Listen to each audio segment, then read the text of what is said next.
Novel عشق کے آئینہ اس قلم اکثر رفیق قسط نمبر 23۔ آئینہ اس وقت کالج کے پچھلے گراؤنڈ میں بیٹھے سامنے نظر جمائے گمسم سی گہری سوچ میں ڈوبی ہوئی تھی۔ پاس ہی میرا بیٹھی اسائنمنٹ بنا رہی تھی۔ آئینہ کا چہرہ بخار کی شدت سے ابھی بھی سرخ تھا۔ اس کے دشمن جا کی ناراضگی دیکھ کر سر رت انگاروں پر لوٹتی رہی۔ افراہیم کا اسے اگنور کرنا اندر سے اسے کھا رہا تھا۔ اسے کیوں فرق پڑ رہا تھا ابھی تک سمجھنے سے قاصر تھی۔ کالج کے لیے اس نے رباب بیگم سے مشکل سے اجازت لی تھی، نہیں تو رباب بیگم نے اسے بخار میں تپتے دیکھ کر اسے بھیجنے پر راضی نہیں تھی۔ کالج آ کر بھی اس کا دھیان بار بار افراہیم کی طرف جا رہا تھا۔ نورب کا افراہیم کے نزدیک بیٹھنا بار بار اس کی آنکھوں کے سامنے آ رہا تھا۔ کل جب جلال الدین عالم شاہ اور سائمہ بیگم سب جا چکے تھے، افراہیم نے نورب کو کسی کیس کے ڈسکس کرنے کے لیے روک لیا تھا۔ آئینہ یہ ڈرائنگ روم میں افراہیم اور نورب کو دے آؤ بیٹا۔ آئینہ جو رباب بیگم سے کالج جانے کی اجازت لینے آئی تھی، 2 دن سے وہ خراب طبیعت کے باعث کالج نہیں جا رہی تھی اور رباب بیگم اسے کالج جانے نہیں دے رہی تھی۔ جب رباب بیگم نے اسے دیکھتے چائے کے کپ اسے پکڑاتے ہوئے بولی، جی ماما۔ وہ ٹرے اٹھائے ڈرائنگ روم میں داخل ہوئی، جہاں افراہیم کے ساتھ نورب کو بھی اس کے نزدیک بیٹھے دیکھ کر اس کی آنکھوں میں مرچی سی چبھیں۔ افراہیم ہاتھ میں فائل پکڑے کچھ پوائنٹ نوٹ کر رہا تھا اور نورب اس کے قریب بیٹھے فائل پر جھکی ہوئی تھی۔ آئینہ آہستہ سے قدم اٹھاتی ٹرے ٹیبل پر رکھی۔ یہ ماما نے بھجوائی ہے، آئینہ نے نیچے دیکھتے ہوئے کہا۔ ارے آئینہ، قسم سے چائے کی شدید طلب ہو رہی تھی۔ تھینک یو، نورب اسے دیکھتے چائے کا کپ اٹھاتے ہوئے بولی، جبکہ افراہیم نے اسے ایک نظر دیکھ کر دوبارہ فائل کی طرف متوجہ ہو گیا۔ افراہیم کے اس رد عمل پر اس کی آنکھیں نمکین پانی سے بھرنے لگیں، جسے بامشکل ہی باہر نکلنے سے روک رہی تھی۔ دل میں درد سا اٹھا تھا، جیسے آئی تھی ویسے واپس چلی گئی۔ آئینہ، آئینہ۔ میرب نے اسے 2-3 بار آوازیں دی۔ آئینہ نے چونک کر میرب کو خالی نظروں سے دیکھا۔ کب سے آوازیں دے رہی ہوں یار، کیا ہوا ہے؟ تمہاری طبیعت ٹھیک ہے نا؟ میرب اس کے سرخ چہرے کی طرف دیکھتے اس کے ماتھے پر ہاتھ رکھتے چیک کرتے ہوئے بولی، تمہیں پھر سے بخار ہو گیا ہے؟ تمہیں نہیں آنا چاہیے تھا کالج۔ میں ٹھیک ہوں میرب۔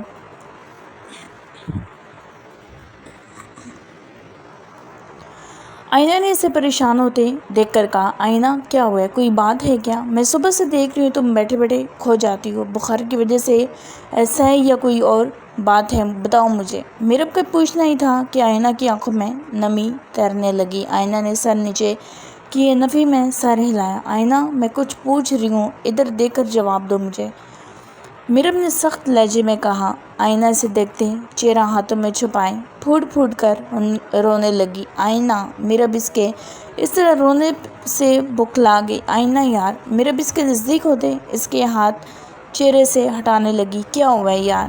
آئینہ کا چہرہ بخار کی شدت سے جو پہلے ہی لال تھا اب خون چھلکانے لگا تھا۔ بتاؤ کیا ہوا ہے؟ کسی نے کچھ کہا ہے؟ کچھ ہوا ہے کیا؟ بتاؤ مجھے یار پلیز، میرب اس کے سرخ چہرے کی طرف دیکھتے کہا، جو اب رو رہی تھی۔ وہ مجھ سے ناراض ہے، وہ میری طرف دیکھتے بھی نہیں ہے، مجھ سے برداشت نہیں ہو رہا، یہ میرا دل پھٹ رہا ہے میرب۔ آئینہ ہچکیوں میں بولی، وہ کون؟ افراہیم بھائی؟ ہاں۔ آئینہ نے سر اس بات میں ہلایا تھا۔ افراہیم بھائی ایسا کیوں کر رہے ہیں؟ تم نے کچھ کیا ہے کیا؟ میرب اس کی طرف دیکھتے سوالیہ نظروں سے دیکھنے لگی، جو اب ہچکیاں لے رہی تھی۔ اس نے پھر سر اس بات میں ہلایا۔ کیا وہ؟ آئینہ اس کو پوری بات بتاتی چلی گئی۔ کیا تم نے یہ کیا؟ کیا تم نے یہ کیا؟ میرب اس کی بات سننے کے بعد بے یقینی سے اس کی طرف دیکھتے ہوئے بولی۔ آئینہ نے شرمندگی سے سر جھکا لیا۔ اف آئینہ، کوئی اتنا بے وقوف کیسے ہو سکتا ہے یار؟ میرب اپنے ماتھے پر ہاتھ رکھتے ہوئے بولی، جبکہ آئینہ کو اور شرمندگی نے آ گھیرا۔ میرا دل کہہ رہا ہے 2 مکے جاڑ دوں تمہیں۔ آئینہ، میرب غصے سے اس کے جھکے سر کی طرف دیکھتے کہا، میں اب کیا کروں؟ وہ معصومیت سے اس کی طرف دیکھتے سر اٹھائے بولی، اچھا تم رو نہیں، پریشان نہ ہو، کچھ سوچتے ہیں۔ میرب نے آگے ہوتے اس کے آنسو صاف کرتے ہوئے کہا جو پریشانی سے اسے دیکھ رہی تھی۔ تم نے معافی مانگی؟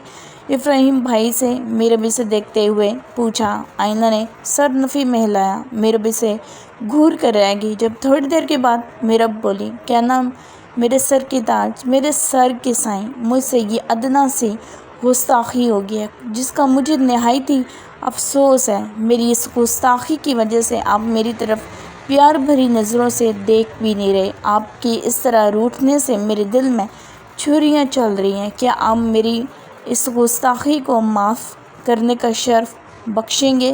میرب نے شرارت سے کہا۔ میرب اسے اپنے مفید مشوروں سے نوازتی رہی۔ جیسے سن کر آئینہ کے کانوں سے دھواں نکلنے شروع ہو گیا تھا۔ آئینہ تمہیں پرنسپل آفس میں بلایا ہے، تمہیں کوئی لینے آیا ہے۔ اس کی کلاس کی لڑکی نے اسے آ کر اطلاع دی۔ ماما ہوں گی، مہروش آپی کے نکاح کی شاپنگ کرنی ہے۔ وہ صبح کہہ رہی تھی کہ جاتے ہوئے کالج سے پک کر لیں گی۔ چلو۔ دونوں اپنی چیزیں سمیٹتے پرنسپل کے آفس کی جانب بڑھ گئے۔ مہروش، مجھے تم سے کچھ بات کرنی ہے۔ یونیورسٹی میں مہروش اپنی دوستوں کے ساتھ گمسم سی کھڑی تھی۔ کل اس کا نکاح تھا۔ بہت مشکل سے رباب بیگم سے اجازت لے کر یونی آئی تھی، ضروری ٹیسٹ کا کہہ کر۔ جب عادل اس کے پاس آتا ہوا بولا، بکھرے بال، سرخ آنکھیں، زرد پڑتا چہرہ، مہروش نے اسے نظر اٹھا کر عادل کی طرف دیکھا جس کی آنکھیں سرخ انگارہ ہوئی تھیں، آنکھیں رت جگہ کی چغلی کھا رہی تھی۔ میں آتی ہوں، وہ آمنہ سے کہتی عادل کے پیچھے جانے لگی۔ عادل اسے لیے پارکنگ ایریا کی طرف جانے لگا۔ پارکنگ ایریا میں اس وقت اکا دکا لوگ ہی نظر آ رہے تھے۔ عادل، ہم کہاں جا رہے ہیں؟ پارکنگ ایریا میں پہنچ کر مہروش نے عادل کی پشت پر نظر ڈال کر کہا۔ عادل ایک طرف جا کر کونے میں کھڑا ہو گیا۔ یونیورسٹی اس وقت طلباء سے بھری پڑی تھی، اس لیے اسے پارکنگ ایریا سے بہتر کوئی جگہ نہیں ملی مہروش سے بات کرنے کے لیے۔ مہروش عادل کے کچھ فاصلے پر آ کر کھڑی ہوگی۔ مجھے کچھ بات کرنی تھی تم سے، عادل اسپاٹ انداز میں بولا۔ تمہاری طبیعت ٹھیک ہے نا؟ کیا ہوا ہے؟ مہروش اس کی طرف دیکھتے ہوئے بولی۔ جان کر بھی انجان بن رہی ہو، عادل نے اس کے خوبصورت چہرے کی طرف دیکھ کر کہا۔ مہروش نے سوالیہ نظروں سے اسے دیکھا جس کی آنکھوں کے گوشے بھی نم تھے۔ میں کچھ سمجھی نہیں، تم کس بارے میں بات کر رہے ہو؟ نکاح ہو رہا ہے تمہارا کل؟ عادل درشتگی سے بولا۔ ماتھے کی رگیں واضح ہوئی تھیں، اس کی آنکھوں میں اذیت رقم تھی۔ ہاں، مہروش نے فقط اتنا کہا۔ اس کے ہاں پر عادل کے دل میں ٹھیس سی اٹھی۔ کیوں مہروش، کیوں؟ عادل اپنے بال دونوں ہاتھوں سے نوچتے ہوئے بولا۔ بچپن سے ہم ساتھ ہیں مہروش، اسکول سے کالج، کالج سے یونی۔ کیا اس دوران ایک منٹ، ایک سیکنڈ اور ایک پل کے لیے بھی تمہیں نہیں لگا کہ میں تمہیں پسند کرتا ہوں؟ ہاں بولو مہروش۔ یہ جان کر بھی انجان بنتی رہی۔ عادل نے اس کے کندھوں سے پکڑ کر جھنجھوڑتے ہوئے غصے سے بولا۔ مہروش اس کو ساکت نظروں سے دیکھنے لگی۔ یہ تم کیا کہہ رہی ہو عادل؟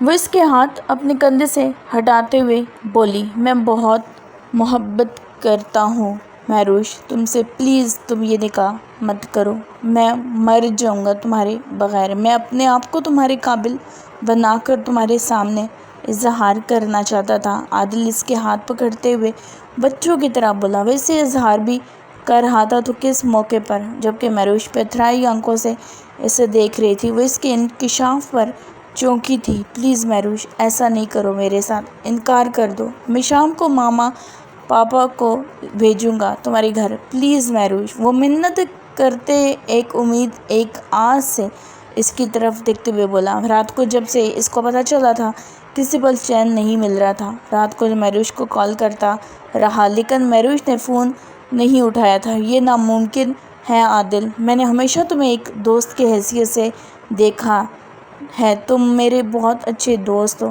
اس سے زیادہ کچھ نہیں۔ میں نے تمہارے بارے میں ایسا نہیں سوچا اور نہ میں تمہیں کبھی کوئی آس دلائی ہے۔ مہروش اسے دیکھتے رکھائی سے بولی۔ وہ جو سمجھتا تھا کہ کہیں نہ کہیں وہ بھی اسے پسند کرتی ہے۔ اس کا نکاح گھر والوں کی مرضی سے ہو رہا ہے، اس میں اس کی مرضی شامل نہیں ہے۔ جبکہ مہروش کی بات سن کر عادل کو لگا کسی نے ابلتا ہوا پانی اس پر انڈھیل دیا۔ وہ اسے دھتکار گئی تھی۔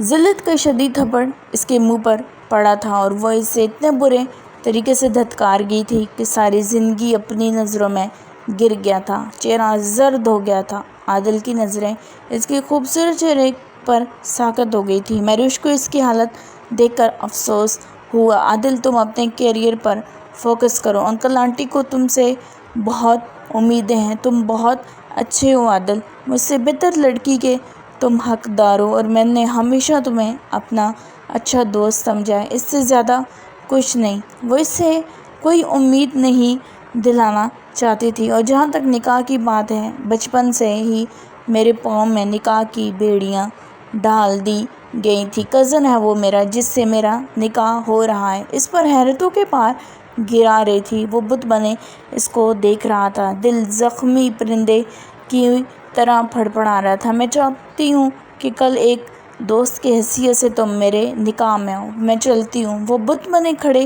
وجود پر نظر ڈال کر اس کی وجود کی دھجیاں اڑا کر واپس مڑ گئی اور وہ بھدرئی آنکھوں سے اس کی پشت کو دیکھتا رہ گیا۔ آئینہ جب سے کالج سے آئی تھی اس کے اندر ہلچل مچی ہوئی تھی۔ کس طرح وہ افریم سے معافی مانگے۔ میرب کے مفید مشوروں پر غور کیا تو اس کے اپنے کانوں سے دھواں نکلتا ہوا محسوس ہوا۔ نہیں میرب، نہیں۔ میرب کے مشورے سوچ کر پل میں سر سے پاؤں تک سرخ ہوئی تھی اور وہ فوراً نفی میں سر ہلایا تھا۔ میرب کے مشورے ماننے سے بہتر ہے بندہ خودکشی کر لے۔ کچھ سوچتے اپنے لفظوں کو ترتیب دیتے بار بار وہ الفاظ دہرانے لگی۔ افریم کے سامنے جانے سے اس کی روح کانپ رہی تھی۔ اس نے گھڑی کی طرف دیکھا، رات کے 12 بجنے والے تھے۔ اس وقت جانا مناسب نہیں رہے گا، کل معافی مانگ لوں گی ان سے۔ لیکن وہ بے چینی سے ادھر ادھر ٹہلنے لگی۔ جب سے اسے اپنی غلطی کا احساس ہوا تھا تب سے وہ انگاروں پر لوٹ رہی تھی۔ افریم کا اسے نظر انداز کرنا، اس کی طبیعت کے بارے میں نہ پوچھنا، میرب کو اس کے نزدیک بیٹھنا، اسے کسی پل چین نہیں مل رہا تھا۔ افریم کا نظر انداز کرنا اسے بے چین کر رہا تھا۔ وہ خود بھی اپنی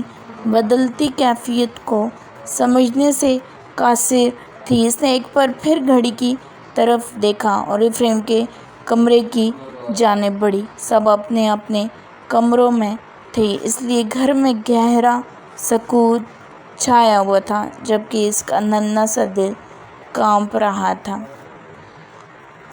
مہروش کا کل نکاح تھا، اس لیے افریم سارے انتظامات مکمل کر کے ابھی عبدالرحمن صاحب کے پاس سے اٹھ کر اپنے کمرے میں آیا تھا۔ رات کے اس وقت 12 بج رہے تھے۔ اس نے 12:30 بجے کہیں پہنچنا تھا۔ جلدی سے شاور لے کر ڈریسنگ ٹیبل کی جانب بڑھا اور بال سیٹ کرنے لگا اور اپنے اوپر پرفیوم چھڑکا۔ ساتھ ہی فون اٹھا کر کسی کو کال کی، کہا ہو 12:30 بجے ایک جگہ پہنچ جانا، میں تمہیں لوکیشن بھیج رہا ہوں۔ وہ فون پر بات کر رہا تھا جب دروازہ ناک ہوا۔ دروازے کی طرف آتا دروازہ کھولا تو سامنے آئینہ کو دیکھ کر حیران ہوئے۔ ایک سائڈ پر کھڑے ہوتے اسے اندر آنے کا اشارہ دیتے دروازہ بند کر دیا۔ ہاں ٹھیک ہے، میں نکلتا ہوں، تھوڑی دیر تک ٹائم سے پہنچ جانا، وہ کہتا ایک نظر آئینہ کو دیکھتا جو سر جھکائے کھڑی تھی اور ساتھ اپنی انگلیوں کو الجھا رہی تھی اور بامشکل ہی اپنی ٹانگوں کے سہارے کھڑی تھی۔ اس کے وجود پر ایک نظر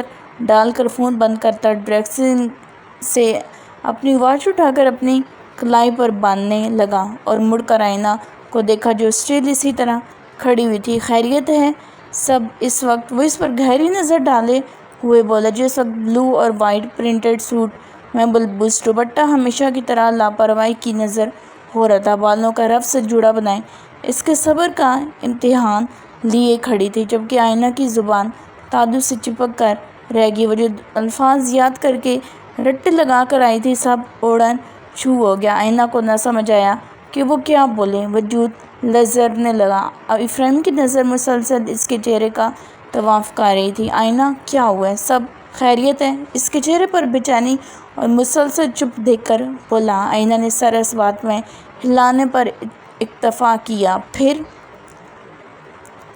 افریم نے ایک آئی برو اچکاتے سخت لہجے میں بولا۔ آئینہ اس کے سخت لہجے پر گڑبڑا کر رہ گئی، جبکہ نظر مسلسل جھکی ہوئی تھی۔ آئینہ جب افریم کی آواز پھر اس کے کانوں میں پڑی، آئینہ نے زور سے آنکھوں کو آپس میں میچا۔ افریم نے اس کی حرکت کو بخوبی نوٹ کیا۔ مجھے آپ سے غلطی ہو گئی، میں نے آپ کو معاف کیا۔ آئینہ نے گھبراتے ہوئے جو منہ میں آیا بول دیا۔ سارے الفاظ کھٹ مٹ ہو گئے تھے۔ آئینہ نے جلدی سے آنکھیں کھول کر سر اٹھا کر افریم کے وجیح چہرے کو دیکھا جو اسے حیران بھری نظروں سے دیکھ رہا تھا۔ اسے ایک نظر دیکھتی فوراً سر جھکاتی وہاں سے بھاگنے کی گئی۔ افریم جو اس کی بات پر حیران ہوا تھا فوراً ہوش میں آتے اس سے پہلے وہ اپنے کمرے سے باہر نکلتی آگے بڑھتے اس کو بازو سے پکڑ کر اپنی طرف کھینچا۔ آئینہ سیدھا اس کے کشادہ سینے سے ٹکرائی۔ اس کے خوشبو میں نہائے کشادہ سینے سے ٹکرانے سے اس کے ماتھے پر درد سا اٹھا تھا۔ وہ فوراً اپنے ماتھے پر ہاتھ رکھ گئی اور دوسرا ہاتھ افریم کے سینے پر تھا۔ آئینہ کی آنکھوں میں خوف در آیا۔ خوف سے افریم کو نظر اٹھا کر دیکھا جو اسے ہی دیکھ رہا تھا۔ افریم کے اتنے نزدیکی پر اس کی دھڑکنیں بجنے لگی۔ افریم کی پرحدت سانسوں سے اس کا چہرہ جھلس رہا تھا، چہرہ خون چھلکانے لگا، دل زور و شور سے دھڑکنے لگا۔ آئینہ نے اس کی اسرار سے نکلنے کی مذمت کی۔ افریم نے اس کی کمر میں ہاتھ ڈال کر اپنے اور نزدیک کر لیا۔ افریم کے وجود سے اڑتی خوشبو سے آئینہ کو اپنے حواس مشتعل ہوتے محسوس ہوئے۔ محترمہ، کیا میں پوچھ سکتا ہوں مجھ سے ایسی کون سی غلطی سرزد ہو گئی جو آپ خود چل کر مجھے معاف کرنے آئی ہیں؟ افریم اس کا ہاتھ ماتھے سے ہٹا کر اس پر نرمی سے اپنے لب رکھتے ہوئے بولا۔ اس نے ابھی بھی ہاتھ اپنے ماتھے پر رکھا ہوا تھا جہاں اس کے سینے سے ٹکرانے سے درد اٹھا تھا۔ آئینہ نے نظر اٹھا کر افریم کی جانب دیکھا۔ افریم کو اس کا پلکوں کا گرانا اٹھانا اس کے اندر ہل مچا گیا تھا۔ خود کے جذبات پر قابو پانا بہت مشکل ہو گیا تھا۔ اس کی اس طرح حیران نظروں سے دیکھتے اس کی دونوں آنکھوں پر بھاری بھاری لپ رکھ گیا۔ آئینہ کو اپنی جان نکلتی ہوئی محسوس ہوئی۔ بتایا نہیں آپ نے محترمہ مجھ سے کیا غلطی ہو گئی ہے؟ افریم پیچھے ہوتے اس کے اناری سرخ پڑے چہرے کی طرف دیکھتے اپنی مسکراہٹ دبا کر سرد انداز میں پوچھنے لگا۔ اس کا معصوم چہرہ افریم کو اپنی جانب راغب کر رہا تھا۔ آئینہ کچھ دیر پہلے اپنی کہی ہوئی بات سوچنے لگی۔ جب بات اس کے ذہن کے پردوں سے ٹکرائی تو اپنے آپ کو زمین میں دھنستے ہوئے محسوس کیا۔ وہ سب غلط کر بیٹھی تھی۔ وہ اس کے اظہار میں کھڑی کچھ بولنے کے قابل نہیں رہی تھی، جبکہ وجود مسلسل کانپ رہا تھا۔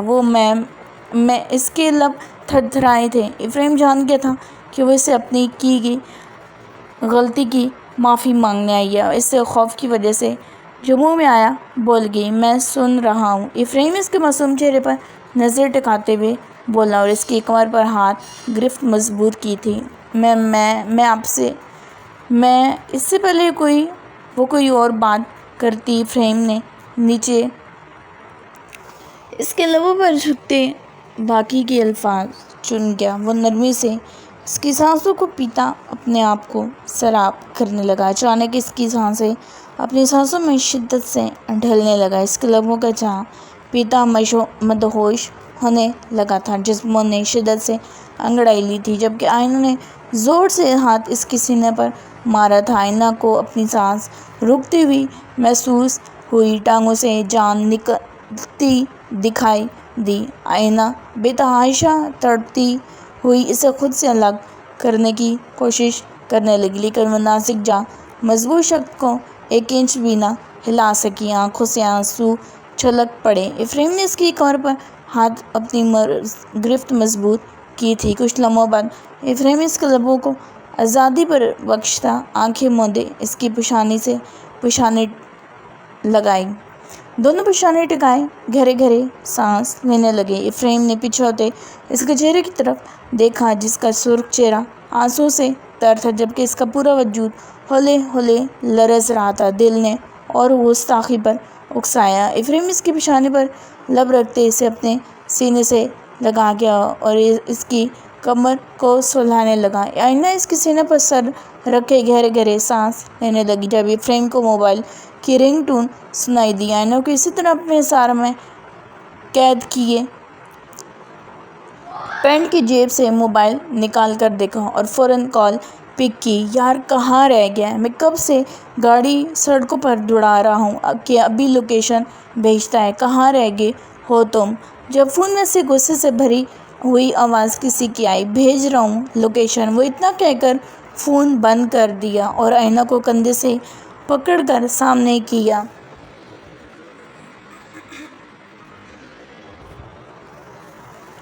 جس کا چہرہ سرخ قنداری ہو گیا تھا۔ شرم سے نظریں بھی اٹھا نہیں پا رہی تھی۔ میں تم سے کبھی ناراض نہیں ہو سکتا، آئندہ مجھ سے معافی مت مانگنا۔ وہ اس کے گال پر ہاتھ رکھتے اس کے سرخ چہرے کی طرف دیکھ کر بولا۔ آئینہ نے حیرت سے اس کی طرف دیکھا، جبکہ اس کی حیرت پر مسکراہٹ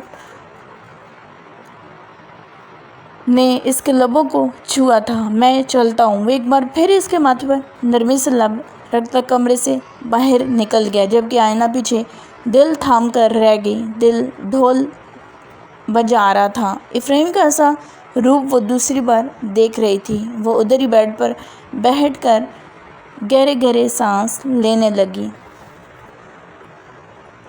ناول عشقی آئینہ، اس قلم اکثر رفیق، قسط نمبر 24۔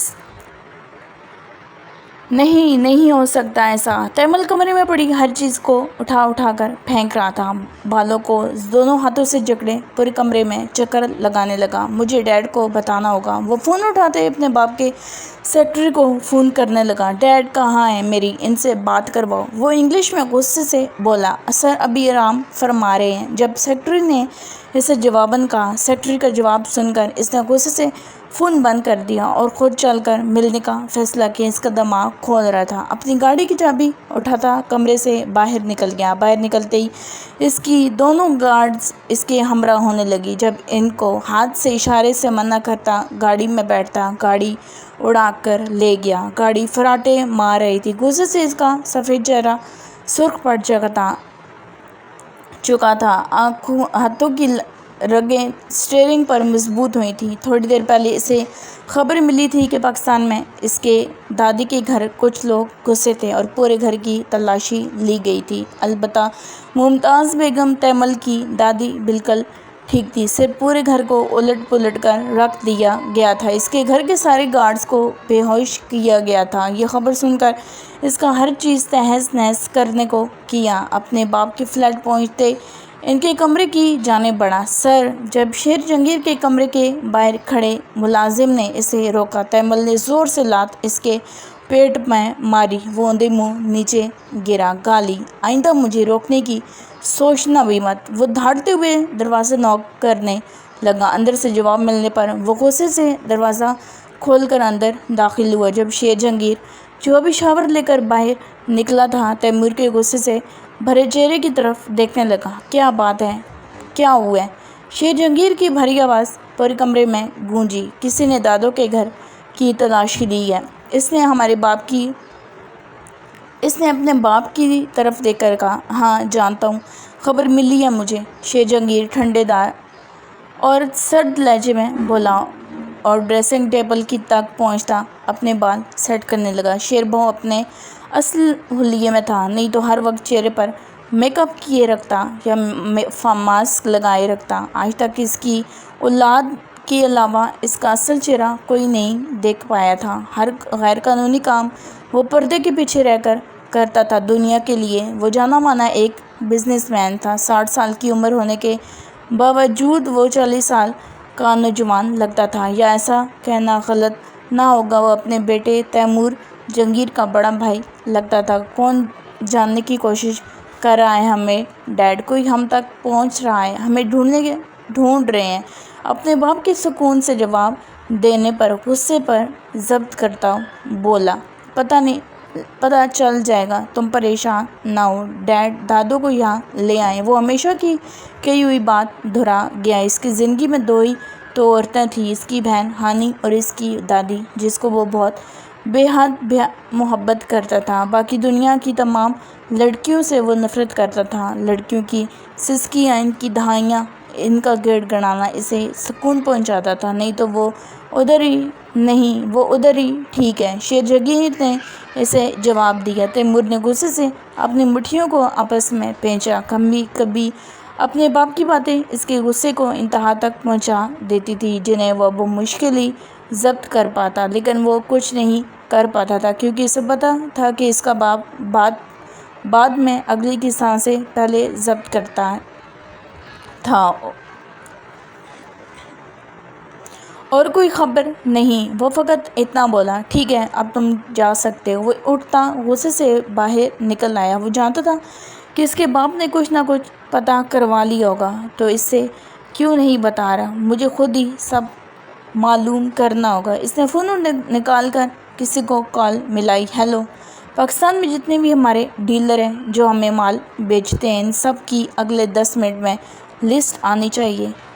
کہتے ہی فون بند کر دیا۔ 10 منٹ سے کم میں لسٹ اس کے سامنے تھی۔ بڑے بڑے سیاستدان، بڑے بڑے بزنس مینوں کے نام اس لسٹ میں شامل تھے، لیکن ایک نام نے اسے چوکنے پر مجبور کر دیا۔ پاکستان سے آیا ہوا مال 2 بار پکڑا گیا تھا اور ساتھ بھیجنے والے کا نام نذیر چودھری تھا۔ اسے خبر کیوں نہیں ہوئی تھی؟ مال کی بھرپائی کر دی گئی تھی، اس لیے ان کو منظر عام پر نہیں لایا گیا تھا۔ وہ غصے سے پاس پڑی ٹیبل کو ٹھوکر مارنے لگا۔ کون ہو سکتا ہے؟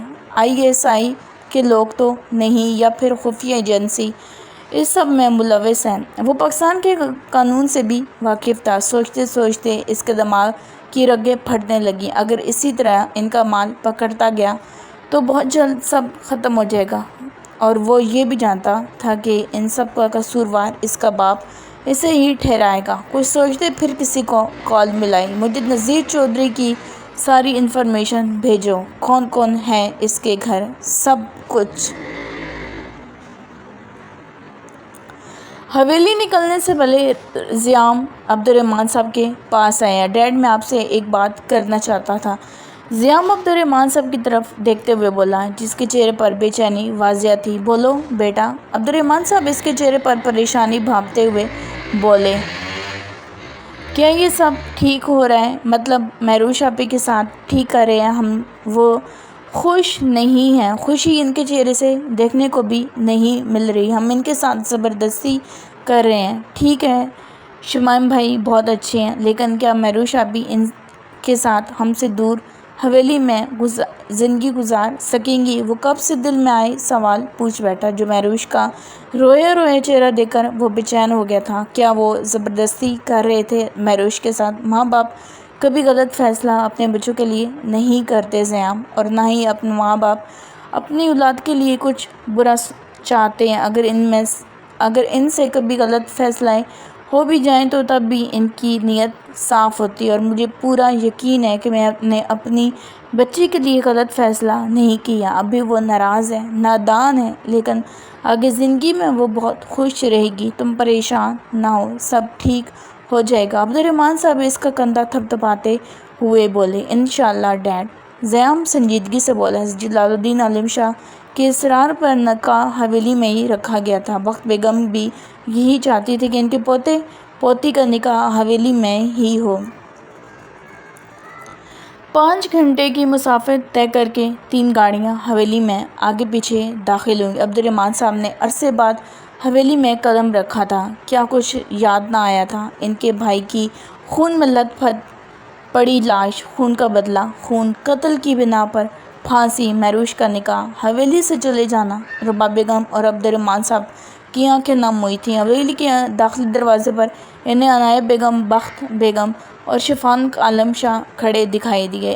عنایت بیگم اور بخت بیگم کے چہرے پر خوشی دیکھنے کے لائق تھی۔ عبدالرحمن صاحب گہرا سانس بھرتے بخت بیگم کی جانب بڑھے۔ بخت بیگم اپنے بیٹے کو کمزور بازو کے سہارے میں لیتے پھوٹ پھوٹ کر رونے لگی۔ سب کی آنکھیں نم ہوئی تھیں۔ افریم کے بچپن کی یادیں ساری تازہ ہو گئیں، دماغ میں ہتھوڑے برسنے لگے۔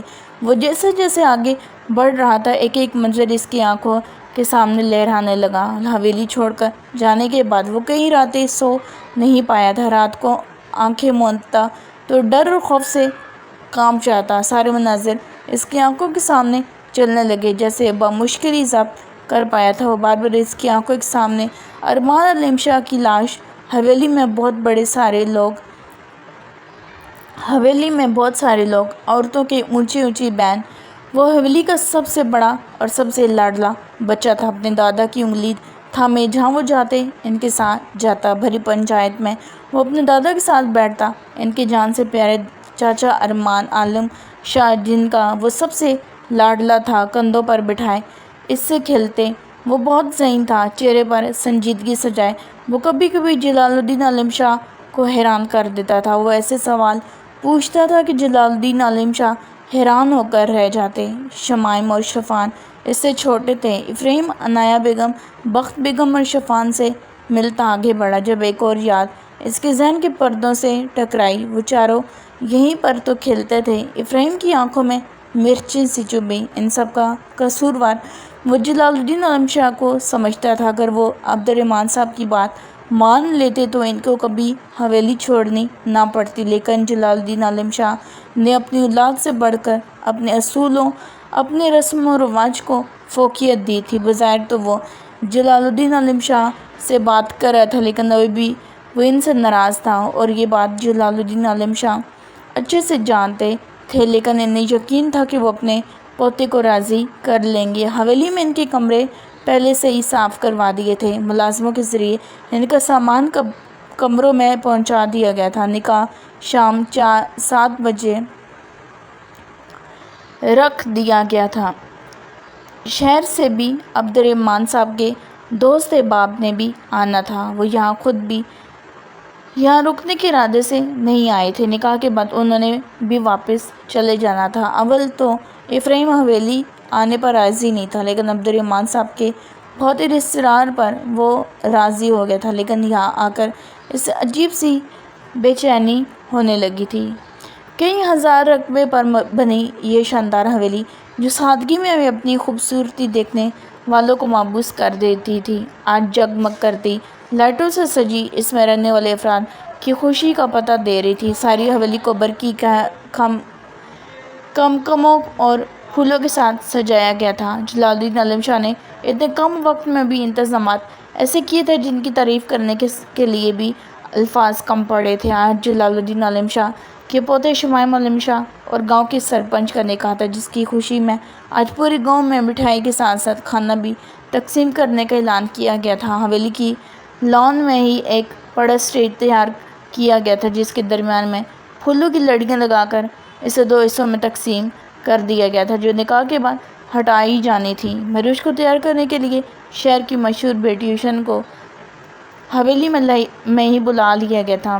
بیوٹیشین بہت مہارت سے اس کی گمسم سی خوبصورت لڑکی کا میک اپ کر رہی تھی۔ اسے کسی بھی زیبائش و آرائش کی ضرورت نہیں تھی، وہ سادگی میں بھی غضب ڈھاتی تھی۔ اس کے ساتھ رباب بیگم اور آئینہ بھی بیٹھی ہوئی تھی۔ بیوٹیشین نے اس کو تیار کرنے کے بعد اسے دیکھنے کے بعد خود بھی حیران تھی، کیونکہ اس نے آج تک اتنی خوبصورت دلہن تیار نہیں کی تھی۔ رباب بیگم اسے دیکھتے ہی اس کی نظر اتاری تھی۔ جب بخت بیگم عنایہ بیگم کمرے میں داخل ہوئیں، ماشاء اللہ، بخت بیگم اور عنایہ بیگم اسے دیکھتے ہی اس کی بلائی لیتی ہی نہیں تھک رہی تھی۔ بیوٹیشین اب آئینہ کو تیار کر رہی تھی۔ ہلکے سے میک اپ سے اس کے معصومیت سے بھرے خوبصورت چہرے کو 4 چاند لگے تھے۔ پنک رنگ کا فراک پاؤں کو چھوتا وہ گلابی کھلتا ہوا کوئی گلاب لگ رہی تھی، اور اس پر سے نظر ہٹ نہیں رہی تھی، جس کی وجہ سے بخت بیگم نے ان دونوں کا صدقہ بھی اتار دیا تھا۔ افراہیم کے حوالے سے